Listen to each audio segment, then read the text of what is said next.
So hopefully I'm reconnected, but for some reason my Wi-Fi always disconnects, and this is what happens. So I can't wait for my PC because it won't happen when I get my PC. Hopefully we can stay connected.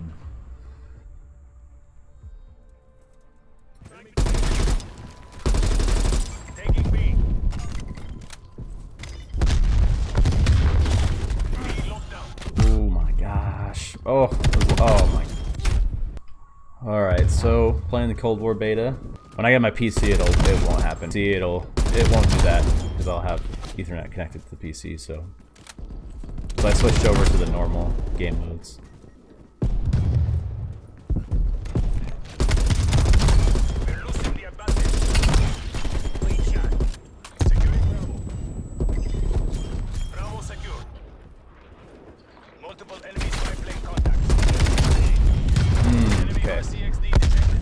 So I think Monday is when if it does get delayed, will be when they tell me if it got delayed or not. I hope not, because I've been waiting a month for it so far, and they said 2 to 3 weeks is usually how long it takes for custom PCs to get made and sent. So I ordered it through HP, so I got the same PC as Bearded Gorilla, the Omen 30L. Bearded got his on at Best Buy though, so he didn't order his, but as long as it gets here before the Cold War comes out. Is it a pre-built or did you pick up the parts? No, it's a pre-built. So basically on their website you can pick which one you want. So there's a 30 liter and a 25 liter, which is basically the size of the case. And then they give you like parts you can pick from, and you can upgrade certain parts to better part whatever. So I just picked some better parts and then ordered it, and just having it pre-built. The reason why I didn't build it myself, and I was thinking of building it myself before I ordered it, but yeah, so I think for my next PC, when I do get it eventually, probably not for a few years, but I'll probably build my next PC, because I want to make sure I can do everything right and not get something wrong and get really confused and mess something up. So trying to do it the right way. But I've heard that the Omen's pretty good. I know another website, I forgot the name of it, but I know there's this one other pre-built or just like a custom PC website that you can go to that basically just allows you to fully customize it, and then someone else will build it for you. But I know some PC players are like, oh, the PC building is the fun part of it. I'm like, well, yeah, maybe if you have a lot of experience with that kind of stuff, but you just gotta be really careful with where you get your pre-builds from. Plus, this Omen one is fully upgradable, so I can upgrade it, when I want to. One thing they need to get rid of in this Cold War domination is the halftime.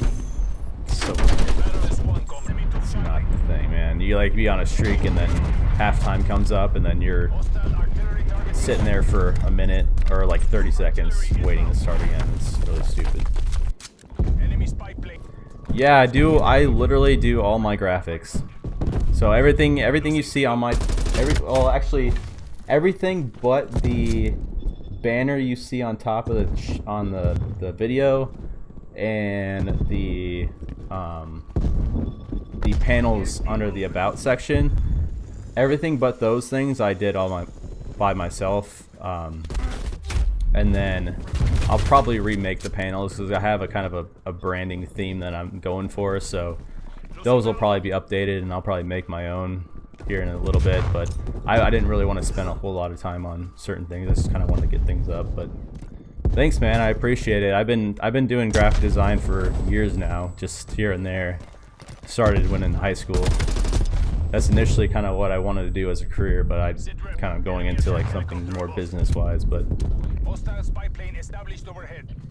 no, I didn't make his logo. I didn't make any of his stuff. I didn't even know Bearded Gorilla until, but I didn't know Bearded until like this summer. But yeah, I edit all my videos. I make all my graphic art. Besides emotes, I'm gonna have a different a different company do that, because I'm not like a draw or anything. Yeah, bro, I definitely start figuring out what kind of theme you're gonna go for. Color is super important, and then making a good logo that stands out is super important too, just to kind of have your own brand going.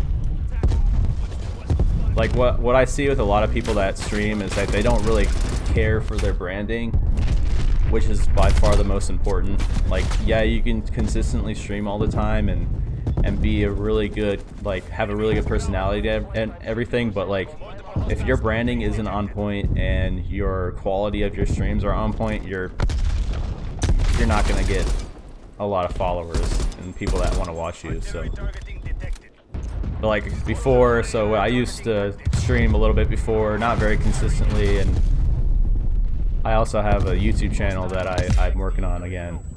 But initially my colors were like a teal blue. It's like a light blue with like white and black. Didn't really like it that much, so I just switched it to red instead. Red, black, and white, and let the white stand out, make everything stand out. Yeah, I want to work on branding for sure. Like, my logo is just something I found on Google. Yeah. So I'll be honest, the logo you see on my Twitch channel, I found that off Google as well. But so if you look at my webcam, that logo, it's the same logo, but that's how it looked when I got it off Google. Basically, I just chucked it into Photoshop and edited the sections that were that I wanted to change to red and more of my branded colors. But I'm probably gonna have a different company either remake that logo to make it look a little bit more aggressive, or just keep that logo and then have them make emotes around that logo. But yeah, finding it off Google is not bad. Like, I mean, it's on there. You can find, that's where a lot of people like find inspiration to start stuff. And then you can, of course, find people that can draw you a better logo or make it more personal to you or something like that. The hard part about logos too is, like, typically a designer is gonna like put it, like, they're gonna draw it on Illustrator, which you have to be really good at drawing to be able to make these like personalized logos and everything. Awesome, appreciate it. Yeah, I've been trying to play around with bitrate and everything, because I'm streaming from my laptop right now, and it's not like the best thing to stream on, but had to reduce the quality a bit so my CPU's not being overused. Once I get my PC though, I can kick that up a notch a little bit.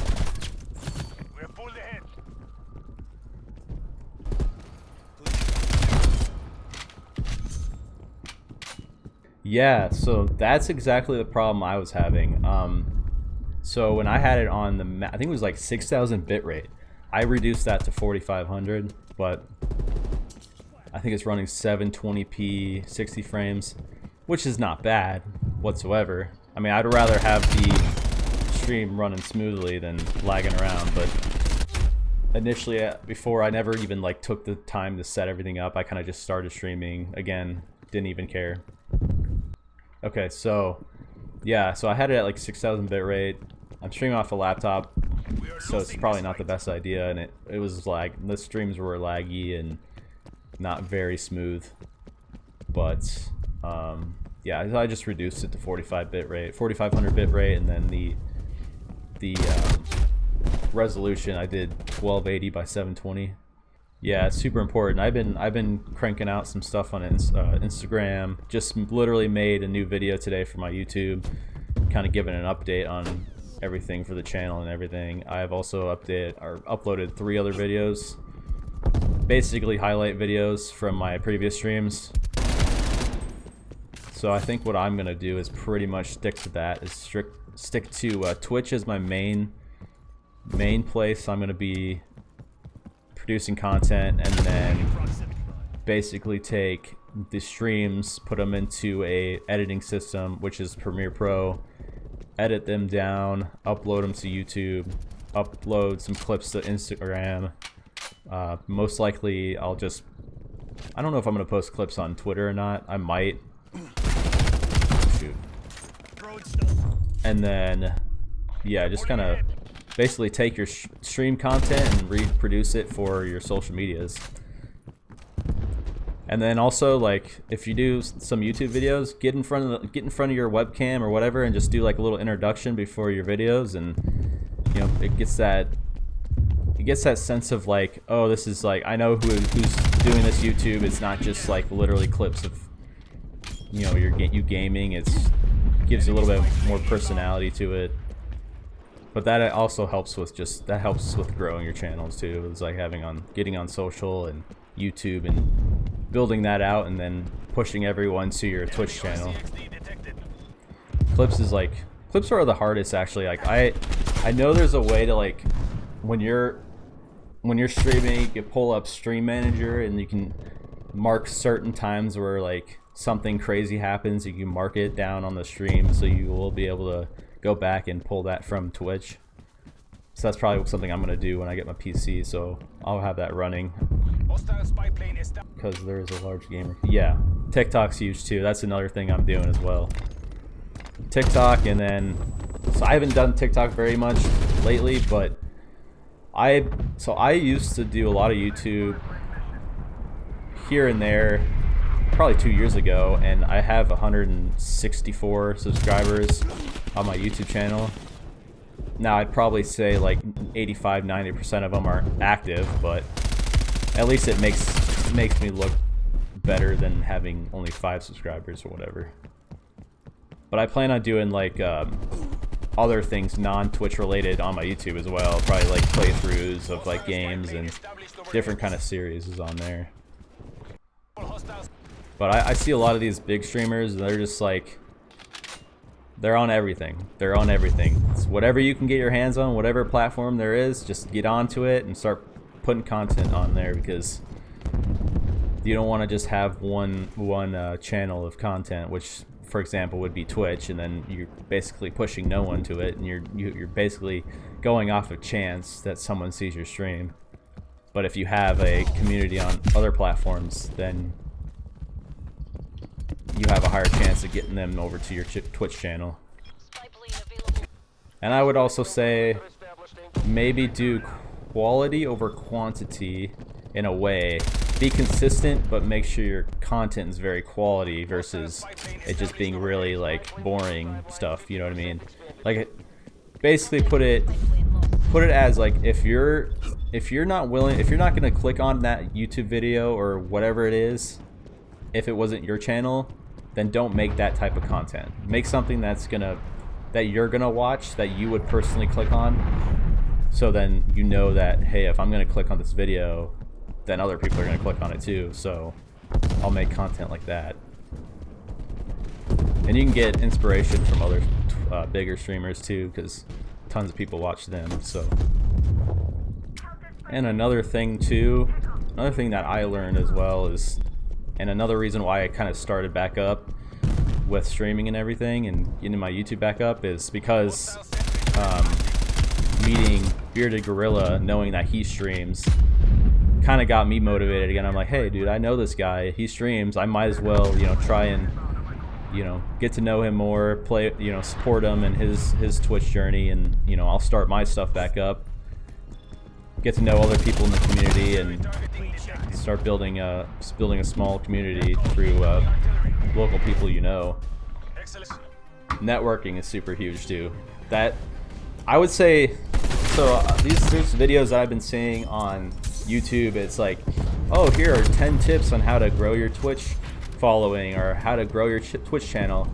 I'm like, okay, well, there's a lot of, I feel like, nonsense stuff in those videos, and it's like, I go down to 3 basic things: consistency, networking, and quality content. Literally, those, if you can do those 3 at a consistent basis, you'll just do just fine. I mean, be yourself. Don't be someone you're not going to be, and, you know, just have a good time. It's kind of like my goal behind it. The problem is I used to do a lot of YouTube and Twitch, not Twitch necessarily, but YouTube before a couple years ago, and I never was consistent, and that's like the biggest thing that I'm trying to learn. But for me, trying to learn, getting to a networking phase in the gaming community is going to be super big, and supporting other people and bringing everyone up with you, you know, it's a big thing.